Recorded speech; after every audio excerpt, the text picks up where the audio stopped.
Welcome to Love Across the Pond podcast. My name is Ali Hendry. My pronouns are she, her, and I am based in Brighton on the south coast of England in the UK.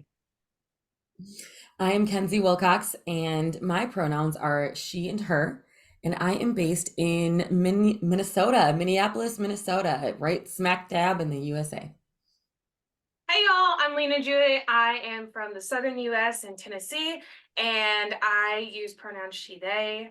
I really want to have like a moment where we just do something fun. Are y'all up for a question? Yeah, Okay, Absolutely. what is your favorite animal? I'll go first. I love snakes. Oh my gosh, I love them so much. I have two, and I want more. Snakes. Snakes. Okay. Okay. Favorite animal. I knew it was gonna be something around animals. I had that little inkling. Love that. Snakes. Oh, geez, Louisa. My favorite animal, it's between an elephant and a peacock, actually. Those are my big spirit animals, anyways. And so, yeah, they're my favorite. love it. Mine's just a cat, just a common garden, on your lap, cat, bit of dopamine, bit of stroking with consent, all good. Everyone's happy. I love it. Always consent. Always consent. Now, today's topic, we are talking about green flags in relationships. Of course, this is a topic that is usually discussed in terms of dating, but today we are going to be talking about green flags in any kinds of relationships in terms of the stage you are at. So we could be talking about green flags in dating, in a newly committed relationship, or in longer term relationships. I've been thinking quite a lot about green flags because the focus has always tended to be on red flags. And what I find is that when people are focusing on red flags, they stop focusing on themselves and they tend to push out their attention onto other people. Meanwhile, they could potentially be someone else's red flag. So I think changing the way that we view red flags, green flags, to only focusing on those green flags means that we're more likely to be moving towards something, moving towards success, as opposed to the red flag being moving away from something that could be damaging. But I am very interested in finding out what you think about green flags in relationships.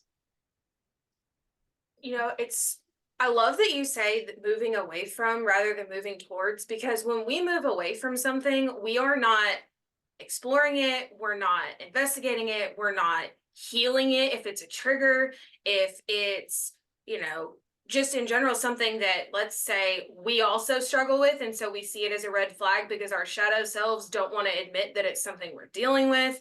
So if we change it to green flags and we're focusing on green flags, not only are we preventing a chance of missing something we need to work on for ourselves, but we're also raising our energy vibrations. We're bringing that positive energy. We're putting out positive energy.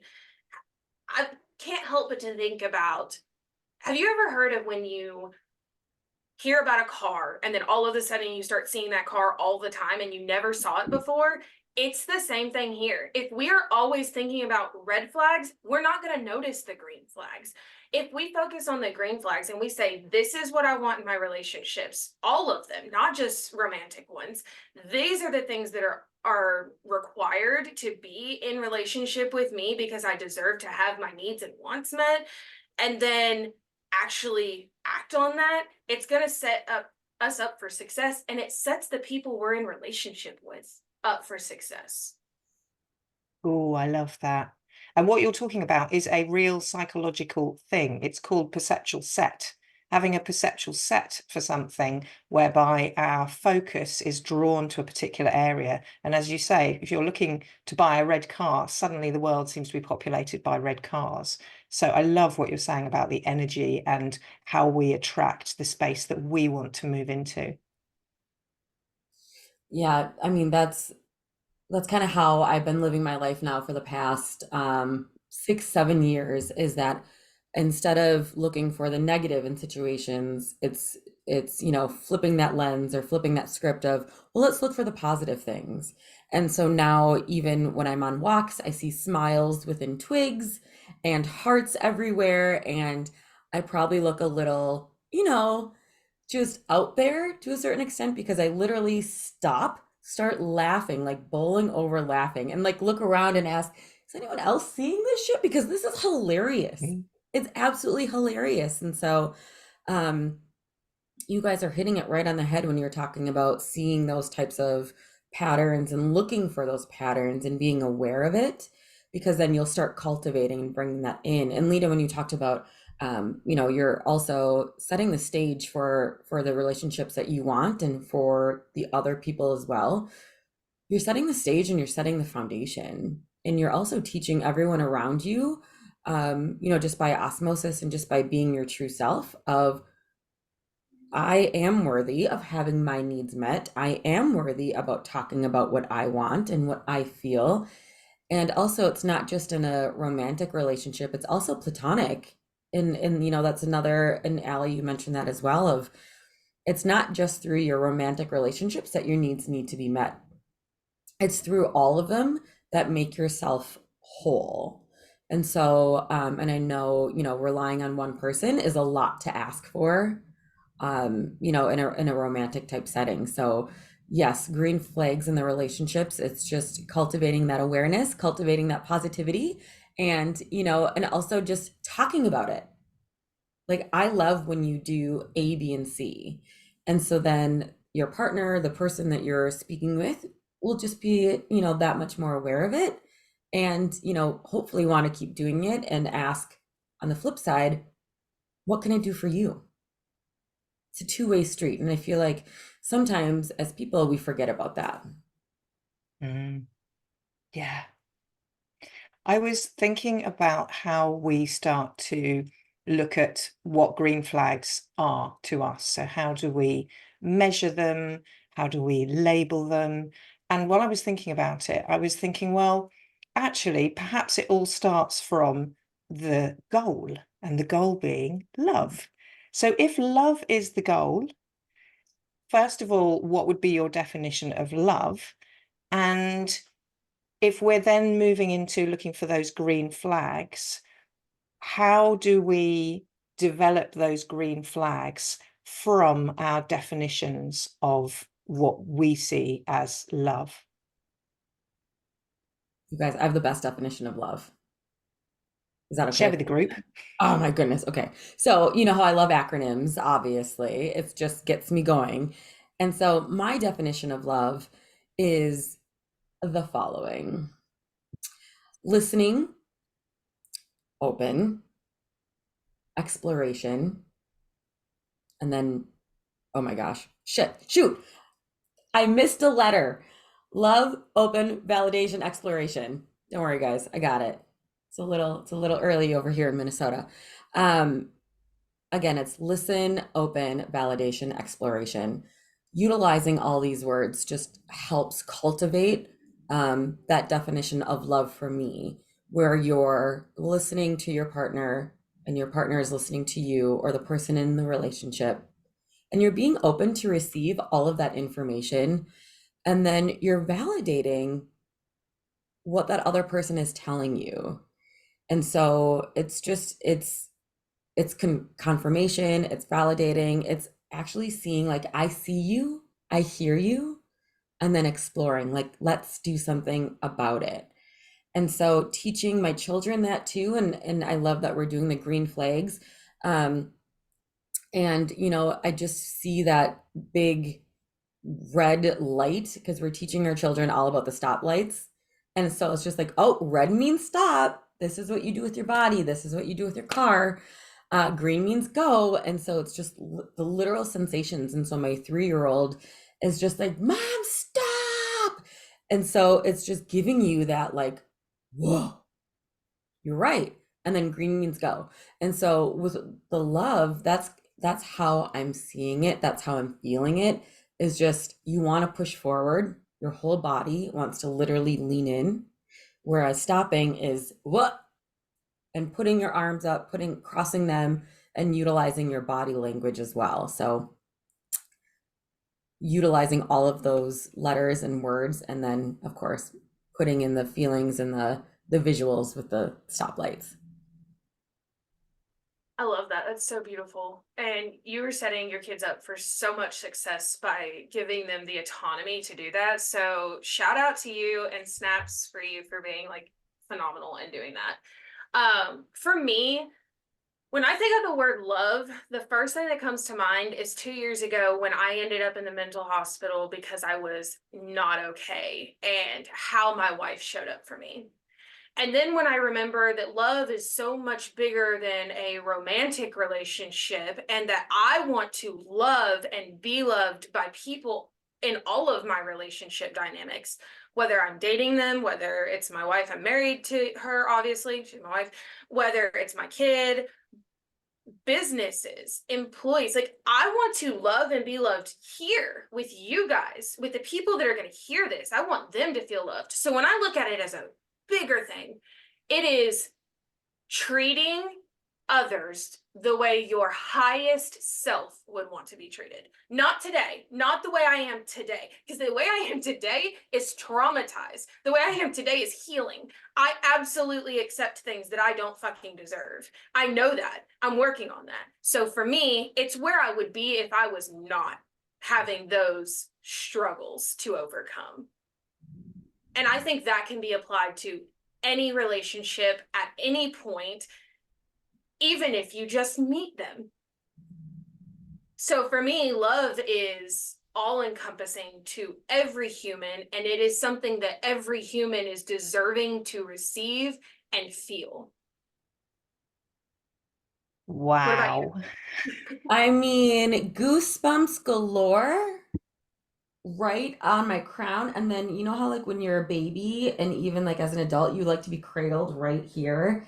It's like this very intimate spot on your body. That was just on fire when you were talking about that. So thank you so much, Lena, for sharing. That's oh, I mean, snaps for you, claps for you, love to you, hearts, everything. Just fuck yes. Yes, yes, yes. I love it. Now I've got a list because that's how I roll. Mhm. And so first of all, I absolutely love what you were saying, Kenzie, about your LOVE. And interestingly, I've just started working with a new duo this morning. And one of the things that is coming up really powerfully for them is how each of them approaches validation, what their relationship is with validating the other or being validated. And so that really, really spoke to me in terms of how we, it's almost like a love language. How do you like to be validated? How do you tend to validate others? Is the room being misread because they're not picking up on what you're doing that you feel is validating them? I thought that was really interesting. And Lena, I've always felt love is expansive, and everything you said made it feel expansive and possible and hopeful and full. Absolutely beautiful. Well, my definition is it's a list. I've got compassionately witnessed, safe to express your emotions, focusing on repair, turning towards bids for connection, and feeling freedom and connection together. And I was thinking about this before we were recording and just kind of melding the two marriages that I've had and the non-monogamous relationships of various love style iterations I've had. And I've never had all of those 5 things in one. So that's my that's my goal. That's a goal to move towards that. I love that. I love it so much. You said freedom and connection, and that made me think. So, coming from where I'm at, as someone who's been through a lot of trauma and a lot of abuse in my life, especially growing up, I wanted to come at this with what are my green flags as someone who has been traumatized and in unhealthy relationship. Now, one thing to know about me is I was raised by a narcissist, which you guys know, everyone else now knows. And in that, that means that I was taught from a very young age unhealthy habits, codependent habits, and habits of what connection and freedom look like. And it was never together. it was either or. And I think that is a big part of why I struggle with black and white thinking so much. So I came at this from like, if I've been fucked up the way that I have in the past, how do, like, what are the green flags I'm looking for? Because for me, when you were saying like the validation aspect and how they need to be validated, that shit is so triggering to me. So triggering to me because my instant thought is my mom said nice things to me, but then never meant them. My whole life, people would say things to me, they would validate me, but to me, it felt like they were just getting ready to give me all of the other stuff. And so hearing you say, like, find out how how the person you're talking to, how your employees need to be validated. It is so incredibly underrated positive reinforcement in the workplace. I am talking to this guy right now, and he just told me that he got invited by his boss to give a speech at their meeting tomorrow about why positive reinforcement is so important. And he says that it's changed for him since we started talking. And I know that's something I'm good at because I never got it. So hearing you say that is really important. And for me, I'm always asking, how do I need to do this? So some of the things that came up for me was I need to hear you ask me my emotions first. I don't want you telling me how you feel first. It's not that I don't want to hear it. It's that as somebody who was constantly told that my feelings didn't matter, I need to see you say my feelings matter first. Again, not because I think I'm more important, but because I know if you come to me and you say, I'm feeling like you did blah, blah, blah because of blah, blah, blah, I am immediately going to shut down because I'm just waiting to be yelled at. The other one was self-care standards, and not just for themselves, but for others. What I have learned since opening my marriage a few years ago and starting to date is that there are so many people out there who do not have standards for their own self-care for so many reasons. And I used to be one of them. And because I have BPD and I am so self-aware, I know that if I keep people in my life who do not have standards, at least where I want to be or higher, I will end up sinking to their level. I will end up doing what they do, and I'm not okay with that anymore. So for me, it's also seeing, do you ask for me to take care of myself? Do you expect your friends, your coworkers, your relationships in general to take care of themselves? And then you said also, Allie, no,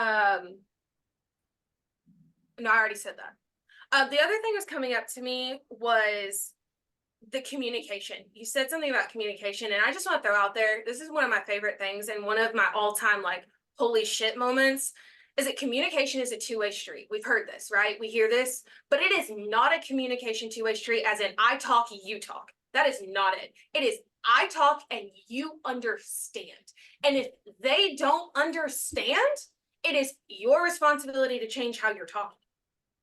That is what a two-way street means. So also having somebody who understands communication as a whole and not just I'm talking at you and saying things to you. Those are my main three like must-have green flags. Wow. I love those. I mean, listeners, you are getting so much juice here. So much juice being squeezed out. Kenzie, you've been nodding and Oh nodding. my gosh. I'm like taking notes over here and just like obviously fanning myself and just being so excited for these types of conversations because this is exactly it, you guys. This is exactly it. And I love, Lena, that you just said, listening and communication, it's about not being talked at, not being talked to. It's about just understanding. And my head went to like validating, but it's shit, it's understanding. And then validate for me how I understood you. And so, and I love that you said, if we're having a conversation and I'm not necessarily understanding how you're speaking, it is up to you to switch it.